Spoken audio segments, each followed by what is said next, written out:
សេចក្តីព្រៀងផែនការយុទ្ធសាស្ត្រចុះមូលដ្ឋានខេត្តព្រះសីហនុជាការរំលឹកនៅគោលនយោបាយអតិភិបនិងវិធានគន្លឹះរបស់រាជរដ្ឋាភិបាលគឺទឹកផ្លូវភ្លើងមនុស្សនិងបច្ចេកវិទ្យាហើយវានឹងក្លាយជាផែនការយុទ្ធសាស្ត្រគំរូសម្រាប់យកទៅអនុវត្តនៅខេត្តតំបន់ឆ្នេរផ្សេងទៀតការចុះមូលដ្ឋានគឺយើងត្រូវជួយលើកកម្ពស់ជីវភាពអ្នកមូលដ្ឋានគិតគូរលើអ្វីដែលមានស្រាប់បង្កើតដង្ហើមសេដ្ឋកិច្ចឲ្យគាត់និងពង្រឹងភាពជាកម្មាភិបាលរបស់មន្ត្រីរាជការយើងហើយការចុះមូលដ្ឋាននៅតំបន់ឆ្នេរនេះទៀតសោតគួរផ្ដោតលើការតភ្ជាប់ហេដ្ឋារចនាសម្ព័ន្ធ Logistics កំពង់ផែអន្តរជាតិពហុបំណងការអភិវឌ្ឍផែសហគមន៍នេសាទនិងហេដ្ឋារចនាសម្ព័ន្ធទ្រទ្រង់ចាំបាច់ដូចជាផ្លូវចំណតឡានបន្ទប់ទឹកជាដើមការចិញ្ចឹមសត្វការដាំដុះដំណាំបន្លែបង្ការដែលឆ្លើយតបតម្រូវការចាំបាច់និងជំរុញកំណើនសេដ្ឋកិច្ចនៅកម្ពុជាជាមួយគ្នានេះយើងត្រូវផ្ដោតលើវិស័យអប់រំនិងសុខាភិបាលដូចជាការរៀបចំសាលារៀន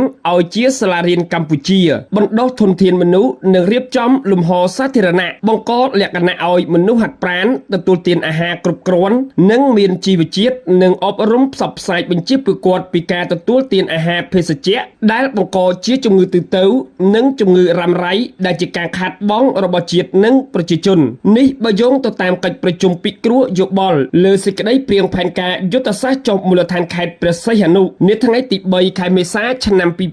2026នាទីស្តីការក្រសួងរៀបចំដែនដីនគររូបនីយកម្មនិងសំណង់